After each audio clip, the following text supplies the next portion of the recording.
बेटा हम लोगों ने किंगडम मोनेरा कंप्लीट किया था। नाउ अब हमें स्टार्ट करना है किंगडम प्रोटिस्टा।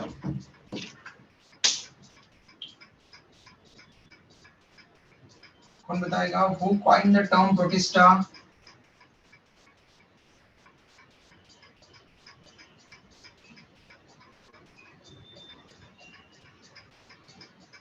प्रोटिस्टा ये टर्म पहली बार किसने दिया था? Haeckel. Good, Haeckel. Okay, Ernst Haeckel. Protista में हिकल ने कौन कौन से ऑर्गेनिज्म को रखा था बेटा?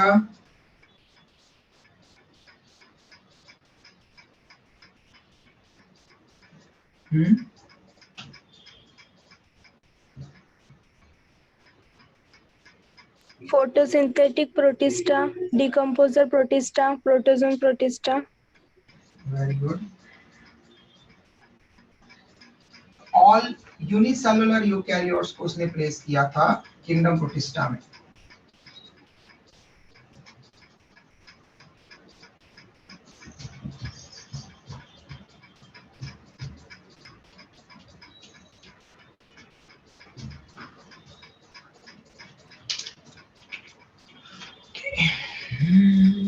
कौन आया है? माधवी।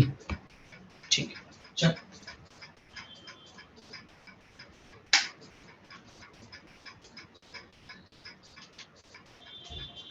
नेक्स्ट है kingdom protista.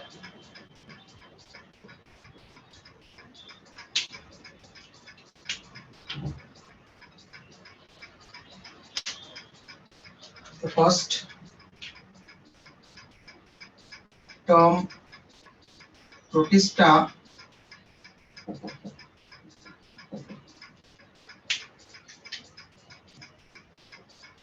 was coined by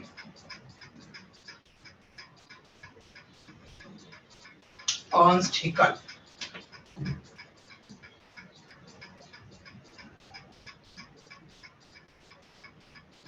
Not only इसने प्रोटिस्टा टर्म कॉइन की, but all unicellular eukaryotic organisms एक सिंगल किंगडम में प्लेस किए जाने चाहिए, एक ग्रुप में प्लेस किए जाने चाहिए, उसको नाम दिया उसने protista.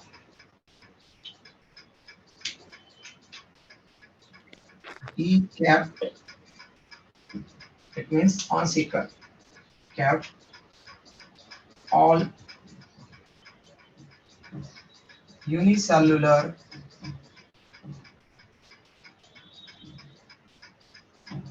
eukaryotic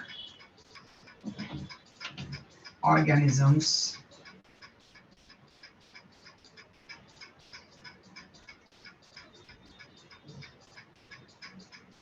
into it. Okay, protista ये टर्म भी कॉइन किया और उस प्रोटिस्टा ग्रुप के अंडर में सभी यूनिसेलुलर यूकैरियोट्स को उसने प्लेस किया। ओके, यूनिसेलुलर मतलब सिंगल सेल, यूकैरियोटिक मतलब जिसमें वेल डेवलप्ड न्यूक्लियस होता है, न्यूक्लियर मेम्ब्रेन प्रेजेंट होती है, ऐसे मेंबर्स को, ऐसे ऑर्गेनिज्म को उसने प्रोटिस्टा ग्रुप में इंक्लूड किया। तो प्रोटिस्टा में कौन कौन से ऑर्गेनिज्म इंक्लूड होते हैं एक्चुअल में? तो प्रोटिस्टा को हम फर्दर 3 मेजर ग्रुप्स में क्लासिफाई करते हैं। तो protista also divided into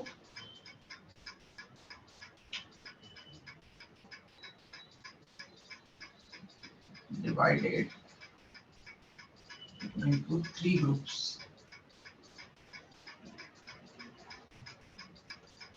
So they are, first है इसमें photosynthetic protist.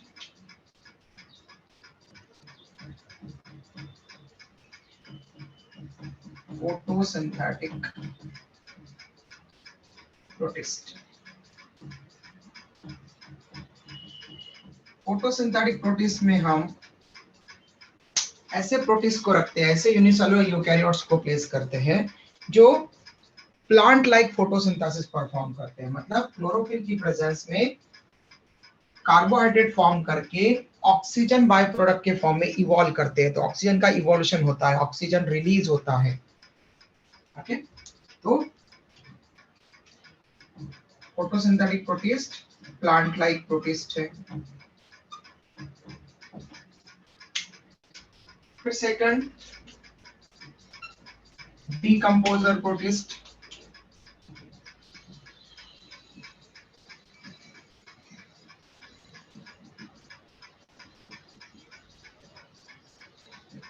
डीकंपोजर प्रोटिस्ट में मतलब यूनिसेलुलर डीकंपोजर्स को हम डीकंपोजर प्रोटिस्ट में रखेंगे, और ये यूनिसेलुलर डीकंपोजर्स को हम कॉमनली स्लाइम मोल्ड्स कहेंगे आगे जाकर के।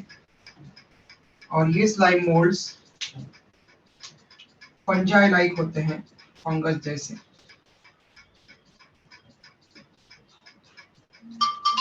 इसमें सेल वॉल भी हम पढ़ेंगे, जैसे सेल वॉल फंगस में काइटिन से बनती है, नाइट्रोजन कंटेनिंग शुगर काइटिन से बनती है। उसी तरह से इनमें भी स्लाइम मोल्ड्स में मतलब डीकंपोजर प्रोटिस्ट में भी सेल वॉल काइटिन से ही बनेगी। थर्ड ग्रुप है प्रोटोजोअन प्रोटिस्ट।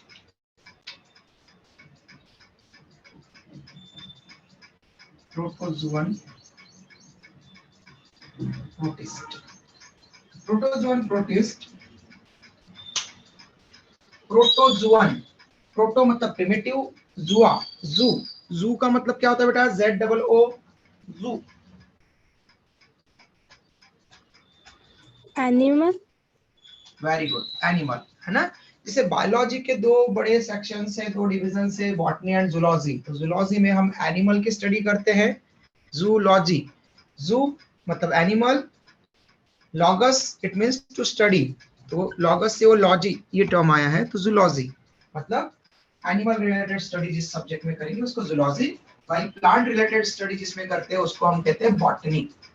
ओके, तो जू से जुअन बना है, तो प्रोटोजुअन मतलब प्रिमिटिव एनिमल्स, तो एनिमल्स का प्रिमिटिव मतलब जिनसे एनिमल इवॉल्व हुए होंगे, ऐसा हम कंसिडर कर रहे हैं, तो इसलिए उनको बोला गया प्रोटोजुअन। इसीलिए आपने 9th-10th में जब पढ़ा होगा एनिमल किंगडम के लिए, तो आपने पहले फाइलम प्रोटोजुआ पढ़ा होगा। ओके, अमीबा वगैरह को आपने एनिमल्स में पढ़ा होगा पहले, लेकिन अब आप हायर स्टैंडर्ड में हैं, आपको क्लैरिटी होना चाहिए कि एनिमल्स मल्टीसेलुलर होते हैं। यूनिसेलुलर ऑर्गेनिज्म को हम किंगडम प्रोटिस्टा में रखा है, तो प्रोटोजुअन प्रोटिस्टा में है। अमीबा, यूग्लिना, पैरामीशियम, प्लाज्मोडियम, ये सभी प्रोटिस्टा किंगडम के अंडर में। प्रोटोजुअन्स मतलब अमीबा, पैरामीशियम, प्लाज्मोडियम, ये प्रोटोजुआ है, और इनमें सेल वॉल एब्सेंट होती है, और हमें भी सेल वॉल एब्सेंट होती है, तो एनिमल के जैसे ही है, इसलिए इनको बोलते हैं animal like, animal like protist.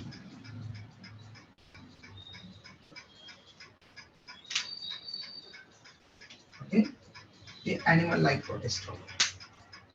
Screenshot ले लो बेटा, किसी को यहाँ तक कुछ पूछना है, डाउट तो पूछ सकता है।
डन बेटा, स्क्रीनशॉट हो गया क्या?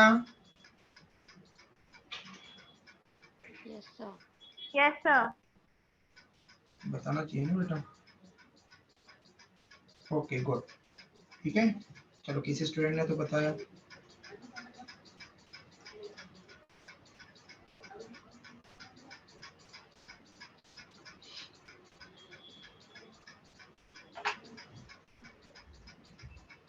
ओके नेक्स्ट, अब हमें पता चल चुका है कि यहाँ पर प्रोटिस्टा को हम 3 डिफरेंट ग्रुप्स में क्लासिफाई करते हैं, और ये भी पता चल चुका है कि कुछ प्रोटिस्ट प्लांट लाइक दिखते हैं, कुछ प्रोटिस्ट फंगस लाइक दिखते हैं, फंगस से रिलेटेड है, और कुछ एनिमल लाइक प्रोटिस्ट है। मतलब प्रोटिस्टा की बाउंड्री क्लियर नहीं है कि प्रोटिस्ट, जैसे बैक्टीरिया, हमने किंगडम मोनेरा का तो क्लियर कट बाउंड्री थी, कोई उसके जैसा नहीं था डायरेक्टली, ओके। लेकिन जब हम प्रोटिस्टा पढ़ रहे हैं तो प्रोटिस्टा के कुछ मेंबर प्लांट के जैसे दिख रहे हैं, प्लांट के जैसे बिहेव कर रहे हैं, कुछ एनिमल के जैसे, कुछ फंगस के जैसे। मतलब प्रोटिस्टा की बाउंड्री क्लियर नहीं है, वो इन तीनों किंगडम से कहीं ना कहीं ओवरलैप कर रही है, कहीं ना कहीं वहां पर कॉमन कुछ चीजों को शेयर कर रही है। इसीलिए हम यहाँ पर रिप्रेजेंट करते हैं कि जो प्रोजेनाइटर है, प्रोजेनाइटर, हमने कार्ल वुज के लिए 3 डोमेन्स ऑफ लाइफ पढ़ा था, कार्ल वुज ने रिप्रेजेंट किया था। उसमें प्रोजिनेट जो पहली बार बना, या प्रोजेनाइटर जिसने सबको बनाया होगा, जिससे सभी इवॉल्व हुए होंगे, वो सबसे प्रिमिटिव हम लिविंग बीइंग कंसीडर करते हैं। और ये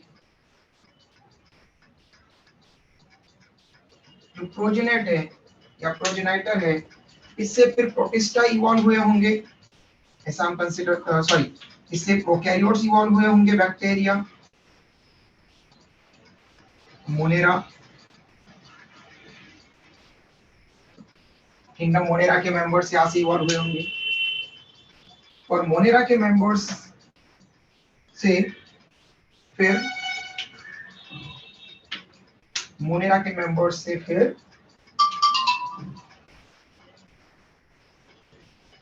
प्रोटिस्ट इवॉल्व हुए होंगे, प्रोटिस्टा, और प्रोटिस्टा के साथ में ओवरलैप कर रहे हैं फिर 3 किंगडम, प्रोटिस्टा के साथ में kingdom Plantae,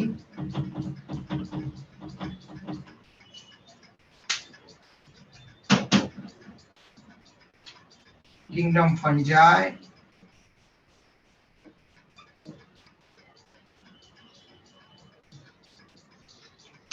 and kingdom Animalia.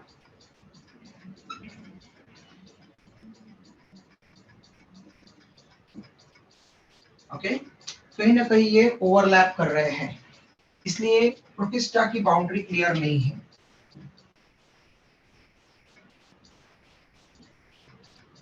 तो some protist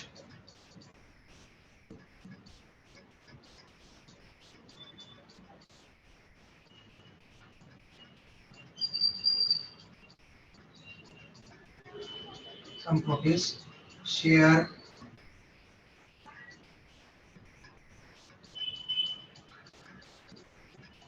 their characters with plants, while some share their characters with fungi and some other protists share some characters along with में animals. Therefore we can say that, क्या कह सकते हैं हम, there is no clear cut boundary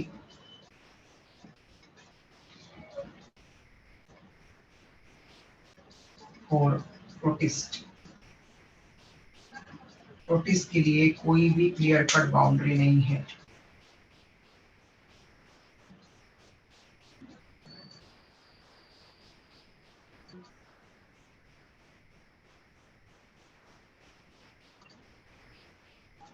okay, क्योंकि कुछ protist वहां पर इस तरह से कैरेक्टर शेयर कर रहे हैं अलग अलग ऑर्गेनिज्म के साथ. ठीक है बेटा, स्क्रीनशॉट ले लो इसका, और कोई डाउट है तो पूछो फिर यहाँ से रिलेटेड.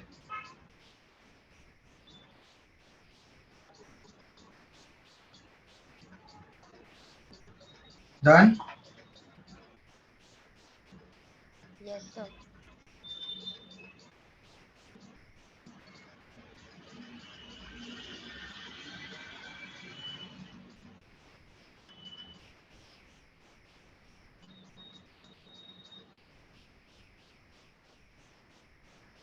Done, sir. गुड.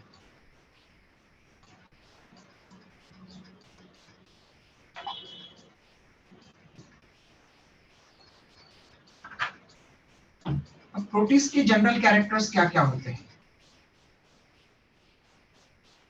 तो फर्स्ट, कभी भी किसी भी ऑर्गेनिजम्स के जनरल कैरेक्टर लिखना है, जनरल उसके कैरेक्टरिस्टिक फीचर्स बताना है, तो सबसे पहला पॉइंट आपको उसके बारे में डिस्कस करना चाहिए कि वो आपको मिलेगा कहाँ, वो रहता कहाँ पर है.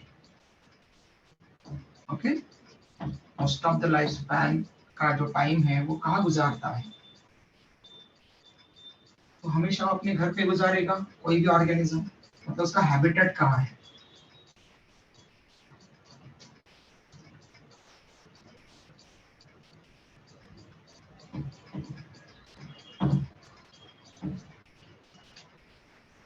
ओके, प्रोटिस्ट के जनरल कैरेक्टर्स,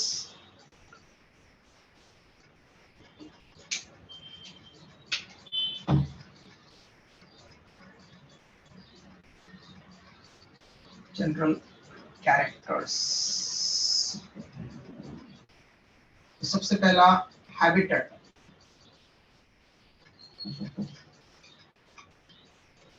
कहाँ मिलेगा आपको. आपने यूग्लिना को देखा है. यूग्लिना 9-10 में अमीबा यूग्लिना के बारे में पढ़ा होगा ना आपने. तो अमीबा यूग्लिना कहाँ मिलते हैं बेटा, कुछ पता है, कोई बता सकता है. फ्रेश वाटर में. Water bodies. Good, water bodies में. तो हैबिटेट इनका रहेगा, most of the protist aquatic होते हैं, वाटर बॉडी में मिलेंगे. ओके, लेकिन कुछ पैरासिटिक होते हैं, वो होस्ट की बॉडी में मिलेंगे या होस्ट की बॉडी पर मिलेंगे, while some are parasitic. और जो पैरासिटिक है, पैरासाइट है, तो पैरासाइट हमेशा होस्ट की बॉडी के साथ में आपको मिल सकते हैं वहां पर. ओके, से इवन अमीबा भी पैरासाइट है, लेकिन अमीबा जनरली आपको पानी में मिलेगा, वाटर बॉडी में. और जब वो किसी कंटामिनेटेड वाटर को कंटामिनेट किया है और उस अमीबा वाला पानी अगर कोई पिएगा या फिर उस पानी से कोई खाना बनाएगा, ठीक है, इस तरह से मतलब अमीबा अगर कंटामिनेटेड फूड या वाटर से किसी ह्यूमन बीइंग के पास में गया तो फिर उसमें वो एक इंटेस्टाइनल डिसऑर्डर कॉज करवाता है, डायरिया, डिसेंट्री कॉज करवाता है, उसको हम बोलते हैं अमीबॉइक डिसेंट्री. ओके, अमीबॉइक डिसेंट्री, जिसमें फीकल मटेरियल थोड़ा सा व्हाइट कलर का और म्यूसिलेजिनस म्यूकस लाइक वहां पर रिलीज होता है अमीबॉइड डिसेंट्री के डिसीज में। तो इस तरह से वो पैरासाइट है।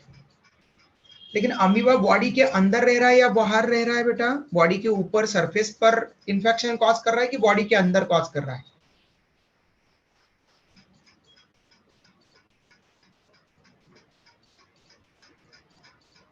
अरे मैंने कहा ना इंटेस्टाइन में, तो इंटेस्टाइन कहाँ है? बॉडी के अंदर।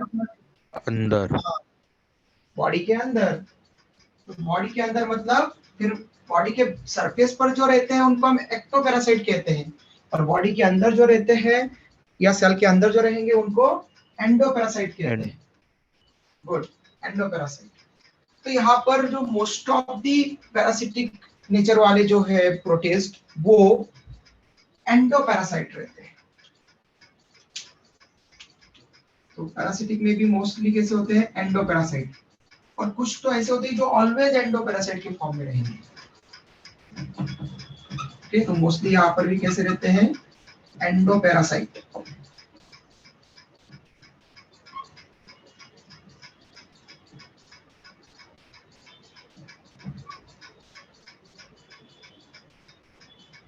एंडोपैरासाइट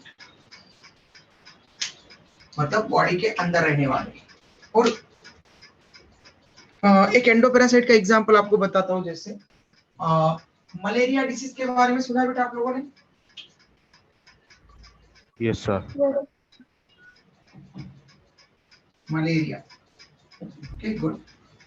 ओके, पहले मलेरिया को कहते थे कि वो उसका नाम पड़ा था माल और एयर। ओके, मतलब बैड एयर से, मतलब ऐसे एरिया जहां पर गंदगी पड़ी है, इसके कारण वहां पर बदबू आती रहती है। तो जहां जो बदबू वाले एरिया है वहां पर ज्यादा मलेरिया के केसेस पहले देखते थे, इसलिए लोग पहले उसको नाम पड़ गया फिर माल मलेरिया। तो माल एयर उससे पड़ गया मलेरिया। Okay, bad air. पहले उसको बैड एयर डिसीज कंसीडर करते थे लोग, लेकिन पता चला कि नहीं, वो तो एक पैथोजन के कारण होती है। तो मलेरिया कॉजिंग पैथोजन कौन है बेटा? Female Anopheles mosquito. नहीं ना बेटा, वो तो कैरियर है। फीमेल एनोफिलिस मॉस्किटो तुमने बताया, वेरी गुड, लेकिन वो कैरियर है बेटा, वो पैथोजन नहीं है। पैथोजन मतलब जिसके कारण डिसीज होगी। वो तो डिसीज कॉज करने वाले एजेंट को, मतलब पैथोजन को कैरी करता है female Anopheles mosquito.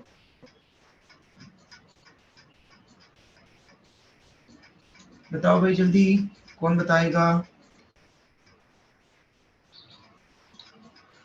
Parasite.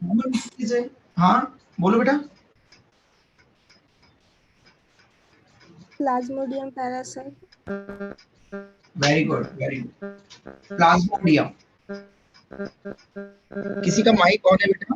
Please mic mute कर दीजिए, जिसके कारण थोड़ी सी साउंड। हाँ, गुड। ओके, तो प्लाज्मोडियम, किसी ने बताया प्लाज्मोडियम? किसने बताया बेटा प्लाज्मोडियम? नाम बताओ अपना। Sir Sonal. Sonal, very good बेटा, सोनल। ओके, तो मलेरिया कॉजिंग पैथोजन है, मतलब पैथोजन एजेंट कॉजिंग एजेंट, ये है प्लाज्मोडियम, जो एक प्रोटोजोअन प्रोटिस्ट है। प्लाज्मोडियम, प्लाज्मोडियम की डिफरेंट स्पीसीज पढ़ेंगे हम उसमें, वाइवम, ठीक है, फैल्सिपेरम, उनके कारण अलग अलग तरह का मलेरिया होता है। तो प्लाज्मोडियम ये मलेरिया कॉज करता है, ये पैथोजन है, लेकिन ये ऑलवेज एंडोपैरासाइट रहता है। Okay, always endoparasite. Plasmodium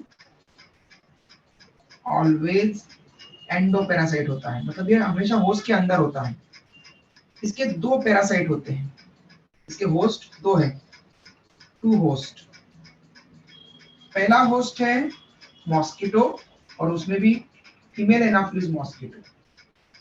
female के लिए ऐसा साइन यूज करते हैं, फीमेल एनाफिलिस मॉस्किटो। किसने बताया था बेटा फीमेल एनाफिलिस मॉस्किटो? किसने बताया था? मैंने सर। हाँ बेटा, सत्यम वाली बस में। सत्यम। ओके, वेरी गुड बेटा, सत्यम।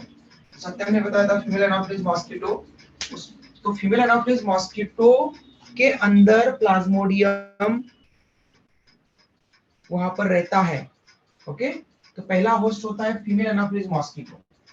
देखिए फीमेल एनाफिलिस मॉस्किटो में वो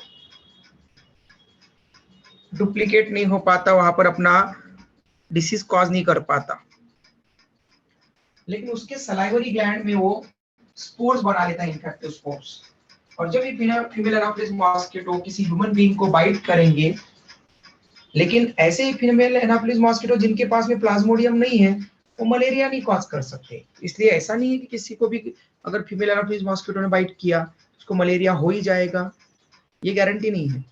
अगर उस फीमेल एनाफिलिस मॉस्किटो के पास सलाइवरी ग्लैंड में प्लाज्मोडियम के इन्फेक्टिव स्पोर्स अगर होंगे, स्पोरोजोअन जिनको बोलते हैं, इन्फेक्टिव स्पोर्स, स्पोरोजोअन, ये अगर है, तो फिर वो फीमेल एनाफिलिस मॉस्किटो जिस ह्यूमन बीइंग को बाइट करेगा उसमें वो रिलीज कर देगा उसके ब्लड में, और फिर वो ह्यूमन बीइंग के ब्लड में मल्टीप्लिकेट होते हैं प्लाज्मोडियम।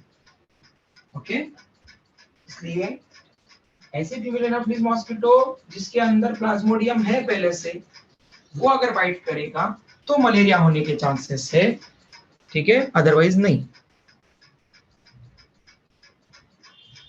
तो इसके अंदर वो इन्फेक्शन वाली स्टेज बना लेता है कि जो इन्फेक्ट कर सकती है ह्यूमन बीइंग को, और सेकंड मेजर होस्ट होता है फिर ह्यूमन बीइंग।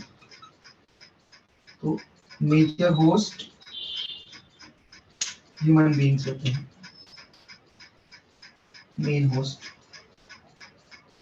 ह्यूमन बीइंग्स में वो ज्यादा मल्टीप्लिकेट होते हैं, अपना नंबर बढ़ाते जाते हैं और मलेरिया कॉज करवाते हैं, डिसीज। ठीक है, तो ये ऑलवेज एंडोपैरासाइट होता है, मतलब हमेशा वो बॉडी के अंदर ही रहता है, या तो फीमेल एनाफिलिस मॉस्किटो के या किसी ह्यूमन बीइंग के। ओके, वो कभी भी फ्री नहीं रहता, इसलिए उसको बोला हमने ऑलवेज एंडोपैरासाइट। कभी भी प्लाज्मोडियम आपको फ्री नहीं मिलेगा। हाँ, बस जब हम उस मॉस्किटो से सैंपल लेंगे, फीमेल एनाफिलिस मॉस्किटो के सलाइवरी ग्लैंड से, या फिर किसी मलेरिया पेशेंट वाले ह्यूमन बीइंग से, जो पेशेंट है वहां पर मलेरिया का, उससे अगर सैंपल लेंगे, तब उसके अंदर आपको ब्लड आप वहां पर माइक्रोस्कोप में उसमें ऑब्जर्व करेंगे तो आपको तब प्लाज्मोडियम दिखेगा। लेकिन प्लाज्मोडियम ऐसा इंडिविजुअली फ्रीली पड़ा नहीं रहता। जैसे आपको अमीबा अलग से दिख जाएगा, यूग्लिन अलग से दिख जाएगा, पैरामीशियम अलग दिख जाएगा, लेकिन प्लाज्मोडियम नहीं दिखेगा अलग से, ये ध्यान रखना। तो कुछ एंडोपैरासिटिक होते हैं और उसमें से भी कुछ तो ऑलवेज एंडोपैरासाइट होते हैं, जैसे प्लाज्मोडियम। यहाँ पर ये माल एयर पहले कहते थे उसको, क्योंकि जहाँ पर गंदगी होती है, पानी रुका हुआ रहता है, वहीं पर मॉस्किटो ज्यादा ग्रो करते हैं, उनके लार्वा देते हैं और वहीं पर नई पॉपुलेशन उनकी आती है। ठीक है, इसीलिए वहां पर बैड, वहां पर जो जहाँ पर गंदगी आती है, मतलब तो वहां पर आसपास में कहीं ना कहीं कचरा गंदगी वहां पर पड़ी हुई है और वहां पर मॉस्किटो के लार्वा या मॉस्किटो होने के चांसेस है, इसलिए वहां से वो स्प्रेड होती होगी। लेकिन पहले वो रीजन नहीं पता था, पहले बस केवल जहाँ पर गंदे एरिया या फिर गंदी हवा जहाँ पर आती है, वहां से बदबू वाली हवा, वहां के आसपास वाले लोगों में ज्यादा दिखता था मलेरिया, इसलिए उसको मलेरिया वहां पर नाम। सेकंड, हैबिटेट के बाद में इनकी सेल माइक्रोस्कोपिक होती है, माइक्रोस्कोपिक वेरी माइन्यूट सेल वाले होते हैं। ओके, माइक्रोस्कोपिक एंड यूनिसेलुलर, सभी प्रोटिस्ट यूनिसेलुलर होते हैं, हमें पता है। ओके, माइक्रोन साइज का साइज होता है, इसके माइक्रोस्कोपिक। कुछ के पास में सेल वॉल मिलती है, कुछ के पास में सेल वॉल एब्सेंट होती है।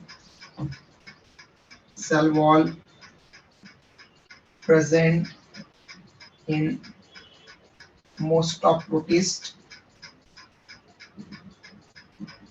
while absent in some. For example, किस किस में एब्सेंट होती है? तो यूग्लिना में एब्सेंट होती है सेल वॉल, ओके। और जितने भी प्रोटोजोअन्स हैं, प्रोटोजोअन प्रोटिस्ट, सब में सेल वॉल एब्सेंट होती है, ओके।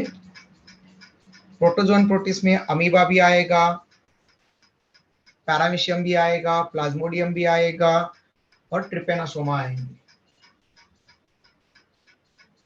प्रोटोजोअन प्रोटिस्ट में और यूग्लिना में सेल वॉल एब्सेंट होती है। फिर इनका न्यूट्रिशन क्या होता है? खाना।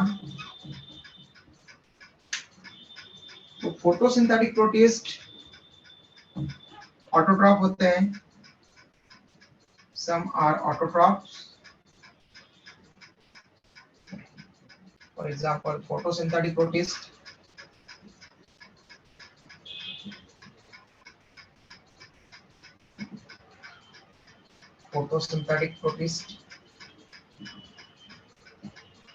जो अपना खुद का फूड बना सकते हैं, फोटोसिंथेसिस कर सकते हैं, उनको हम होलोफाइट्स बोलते हैं। इसलिए फोटोसिंथेटिक प्रोटिस्ट ऑटोट्रॉफ है और उसके लिए आप टर्म यूज कर सकते हैं holophytic mode of nutrition, holophytic, okay. while some protists are heterotrophs, और हेट्रोट्रॉफ्स में दो कैटेगरी बनती है। एक होते हैं डिकम्पोजर्स, ओके, जिनके एग्जांपल रहेंगे slime moulds,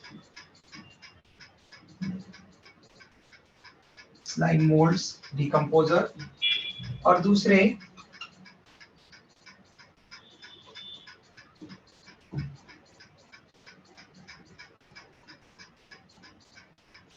heterotroph. Sir, can you please take your board to the right? It isn't visible properly. बेटा जहां तक मैं लिख रहा हूँ वहां तक तो पूरा प्रॉपर है बेटा, ये देखो बोर्ड ही खत्म हो रहा है उसके बाद तो। अभी प्रॉपर हुआ सर, वो थोड़ा उस साइड में चला गया था।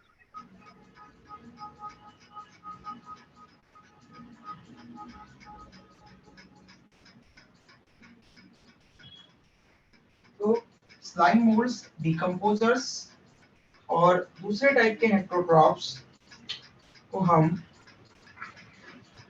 प्रोटोजोन प्रोटिस्ट, जो होलोजोइक टाइप के होते हैं, होलोजोइक प्रोटोजोन। तो एनिमल्स में होलोजोइक मोड ऑफ न्यूट्रिशन होता है। तो जो प्रोटोजोन्स हैं उनमें भी होलोजोइक मोड ऑफ न्यूट्रिशन मिलता है।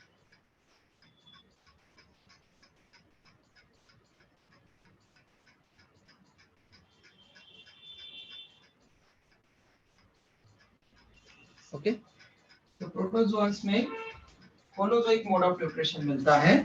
होलोजोइक मतलब कि जो दूसरों के ऊपर फूड पर डिपेंडेंट रहते हैं और दूसरे के जो फूड है बना बनाया, उस फूड को वो अपनी ओरल कैविटी में या ओपनिंग्स में, अपर्चर में, माउथ में इंट्रोड्यूस करवाते हैं, उनको हम बोलते हैं होलोजोइक। तो प्रोटोजोन्स एंड एनिमल्स होलोजोइक होते हैं। स्क्रीनशॉट ले सकते हैं बेटा आप लोग, किसी को कोई डाउट हो तो पूछ सकते हैं।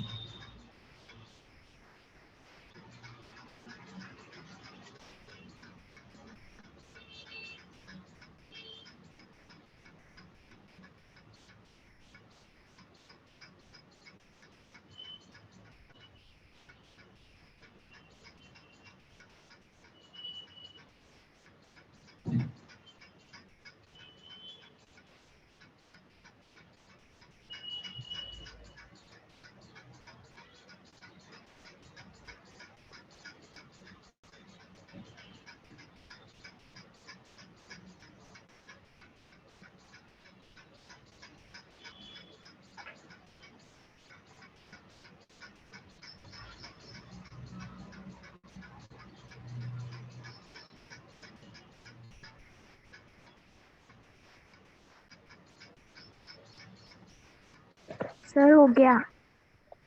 गुड बेटा। किसी को कोई डाउट है यहाँ तक जो हमने पढ़ा है अभी तक? Yes, sir. Good.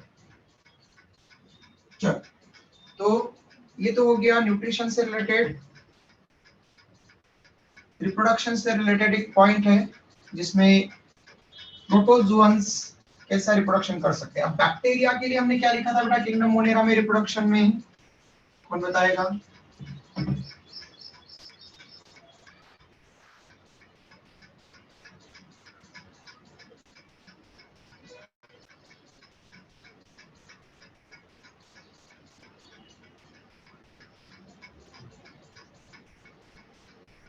Kingdom Monera के लिए रिप्रोडक्शन में क्या लिखा था हमने? बाइनरी कैसे फिशन। रिप्रोड्यूस करते हैं बैक्टीरिया?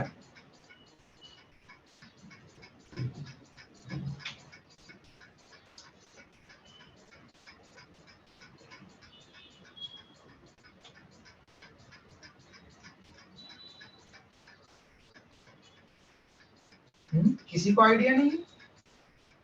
क्या पढ़ा बेटा फिर आपने किंगडम मोनेरा में? Sexual reproduction and genetic recombination. Good. बाकी के स्टूडेंट रिप्लाई नहीं देते, 2 या 3 स्टूडेंट रिप्लाई देते हैं। क्या 2 या 3 स्टूडेंट पढ़ने के लिए आए हैं क्या? बाकी सब क्या करने आए हैं?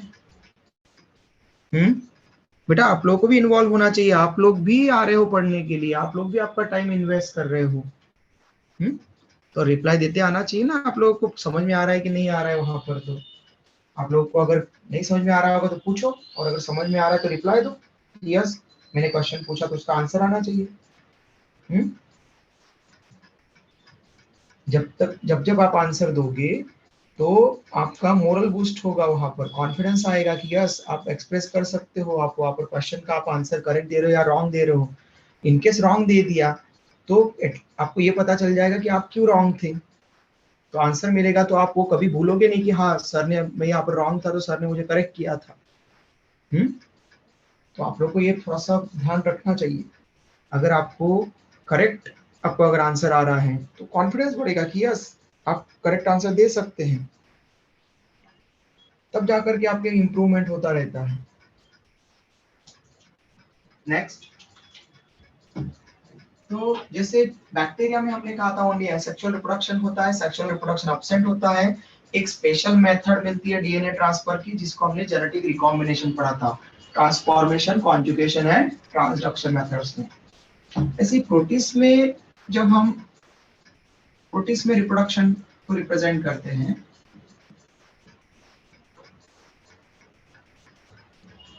तो इसमें दोनों टाइप के रिप्रोडक्शन मिलते हैं यूकैरियोट्स में। पहली बार एसेक्सुअल रिप्रोडक्शन से भी रिप्रोड्यूस कर सकते हैं,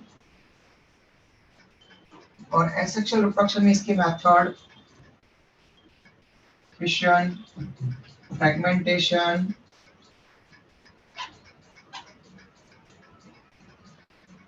एंड और स्पोर फॉर्मेशन ऐसी हो सकती है। ओके, जैसे हम यूग्लिना के बारे में पढ़ेंगे तो यूग्लिना बाइनरी फिशन भी कर सकता है, लॉन्जिट्यूडिनल बाइनरी फिशन करता है यूग्लिना। और अमीबा के बारे में बात करेंगे तो अमीबा भी बाइनरी फिशन से रिप्रोड्यूस हो सकता है। वो simple binary fission and multiple fission, दो तरह के फिशन परफॉर्म कर सकता है। स्पोर फॉर्मेशन तो मल्टीपल स्पोरुलेशन भी कर सकता है अमीबा। ओके, और इंसिस्टेशन हम एक प्रोसेस पढ़ेंगे उसमें सिस फॉर्म कर लेता है अमीबा अनफेवरेबल कंडीशन में। तो एसेक्सुअल रिप्रोडक्शन कब होता है प्रोटिस्ट में? जब अनफेवरेबल कंडीशन हो, during unfavourable condition, during unfavorable condition protists reproduce through asexual mode of reproduction. Okay, तो protists तब asexual reproduction परफॉर्म करते हैं जब उनके लिए अनफेवरेबल कंडीशन हो। अनफेवरेबल कंडीशन का मतलब उनके लिए सुटेबल कंडीशन नहीं है अच्छी ग्रोथ के लिए। ओके, लेकिन जब सुटेबल कंडीशन आ जाती है, फेवरेबल कंडीशन, तब वो सेक्सुअल रिप्रोडक्शन परफॉर्म करते हैं। तो सेकंड है सेक्सुअल रिप्रोडक्शन, और ये परफॉर्म करेंगे ड्यूरिंग फेवरेबल कंडीशन,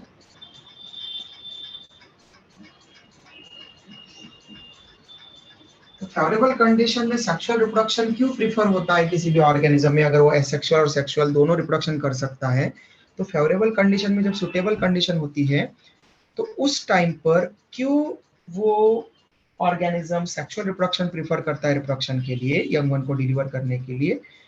क्योंकि सेक्सुअल रिप्रोडक्शन में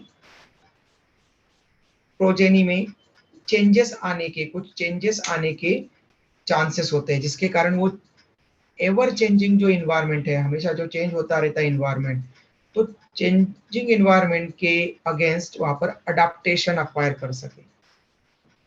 ओके, इसलिए वो वेरिएशन चाहिए, और वेरिएशन मिलती है सेक्सुअल रिप्रोडक्शन में, क्योंकि इसमें मियोसिस होता है गैमेट फॉर्मेशन के टाइम पर।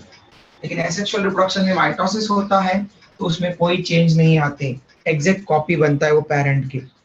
ओके, तो क्लोन बनते हैं सेक्सुअल रिप्रोडक्शन में। फेवरेबल कंडीशन में जो रिप्रोडक्शन होगा उसमें कुछ स्टेप्स होती है। पहली स्टेप होती है गैमेट फॉर्मेशन, जिसको हम बोलते हैं gametogenesis. Male and female gamete बनेंगे, गैमेटोजेनेसिस। जेनेसिस का मतलब production, gamete production, gamete formation होगा। और फिर फ्यूजन ऑफ गैमेट्स होगा। Fusion of male and female gametes, opposite gametes जब फ्यूज होते हैं तो उसको हम फर्टिलाइजेशन, और ये फर्टिलाइजेशन तो आपने ये टर्म पढ़ी होगी, लेकिन अब हम फर्टिलाइजेशन के साथ में एक और अल्टरनेटिव टर्म यूज करते हैं, सिंगैमी। ओके, सिन मतलब फ्यूजन, गैमी मतलब मैरिज। ओके, फ्यूजन मैरिज ऐसा। तो सेक्सुअल रिप्रोडक्शन में हमेशा जाइगोट फॉर्म होता है। सेक्सुअल रिप्रोडक्शन का अल्टीमेट प्रोडक्ट होता है, ultimate product of sexual reproduction is zygote. तो गैमेट फ्यूज होकर के जाइगोट बनेगा, जो डिप्लॉइड रहेगा 2n। गैमेट हैप्लॉइड रहते हैं, उनके फ्यूजन से बनता है डिप्लॉइड जाइगोट, तो जाइगोट बनेगा। ओके, इनके मेंबर्स की अगर हम बात करें तो फोटोसिंथेटिक प्रोटिस्ट के कॉमन मेंबर्स यहाँ पर, कॉमन मेंबर्स को अगर हम 6 मेंबर कौन कौन से इसके, इनके बारे में हम आगे पढ़ेंगे। तो first, photosynthetic protist, plant like protist, इनके मेंबर्स कॉमनली हम diatom, dinoflagellates and euglena. Sir zygote diploid होता है ना? क्या बेटा? जाइगोट डिप्लॉयड होता है ना 2n? हाँ, जाइगोट हमेशा डिप्लॉयड होता है बेटा 2n। तो photosynthetic protist, diatom, dinoflagellates and euglena. Decomposer protist,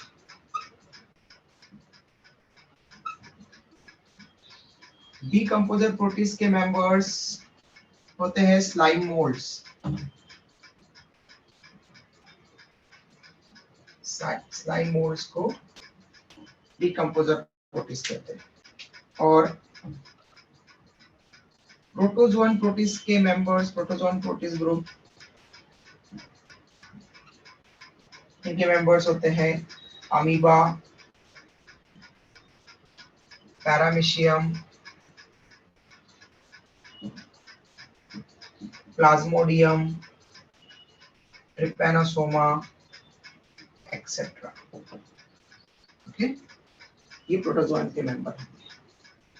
तो कल हम स्टार्ट करेंगे फोटोसिंथेटिक प्रोटिस्ट से। कल नहीं, कल तो आपकी डाउट क्लास रहेगी। अभी तक आपको जो भी डाउट है और इवन आप लोगों का टेस्ट का topic digestion and absorption topic है, तो उस डाइजेशन एंड अब्जॉर्प्शन टॉपिक में भी आपके कोई डाउट बच गए होंगे। ओके, डाउट डाउट बोल रहा हूं मैं, पूरा चैप्टर नहीं। ओके, तो आपको वीडियो शेयर कर दिया है मैंने, वहां पर प्लेलिस्ट भी शेयर कर दी थी आप लोगों को डाइजेशन एंड अब्जॉर्प्शन की, उसमें से आप वीडियो देख सकते हैं। और वो जो जो आपको टर्म्स में कोई प्रॉब्लम होगी, किसी एंजाइम में कोई प्रॉब्लम है, किसी के डाइजेशन में प्रॉब्लम है, तो जो डाउट है वो डाउट आप कल के दिन इवनिंग में पूछ सकते हैं। तो आपकी ओनली डाउट क्लास रहेगी कल, ठीक है। चलो बेटा, बाय, टेक केयर। स्क्रीनशॉट ले लो पहले।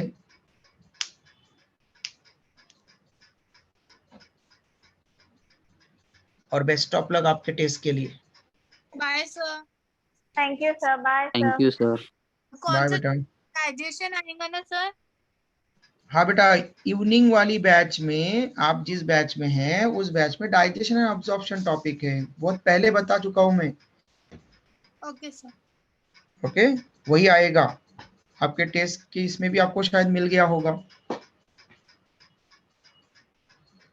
टेस्ट के टॉपिक्स जो आपको सभी सब्जेक्ट के मिले होंगे, उसमें डाइजेशन एंड अब्जॉर्प्शन। ओके, ये चैप्टर पर आपको क्वेश्चंस आएंगे। सर। यस बेटा। सर, जो आपने पीडीएफ भेजा था डाइजेशन एंड ऑब्जर्प्शन लेसन का, उसमें जो हाँ, आंसर कीज है वो सभी करेक्ट है क्या सर? अगर किसी में अगर एक आध क्वेश्चन में तुमको डाउट होगा तो वो पूछ लेना बेटा कल डाउट क्लास में। यस सर, 2-3 ऑलमोस्ट, क्वेश्चन है, मतलब हाँ, तो दो आपने तीन जो क्वेश्चन पढ़ा। पूछ लेना, हाँ सर, वो थैंक पूछ यू लेना सर। बेटा। ओके, वो यस अपन सर। चेक कर लेंगे वहां पर, आपको अगर कोई डाउट है उन क्वेश्चंस में तो अपन वो सॉल्व कर लेंगे कल, ठीक है। जिसको किसी भी टर्म में कोई क्वेश्चन में डाउट है तो कल आप लोग की डाउट क्लास है 4 to 5, तो आप उसमें आप पूरा पूछ लेना, जिसको जो जो डाउट है। लेकिन डाउट का मतलब होता है कि किसी टर्म में, किसी क्वेश्चन में आपको डाउट है। डाउट का मतलब ये नहीं होता कि पूरा चैप्टर में डाउट है।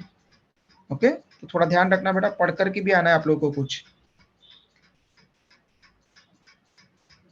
चलो, सबके स्क्रीनशॉट हो गया होगा। ओके, बाय, टेक केयर बेटा।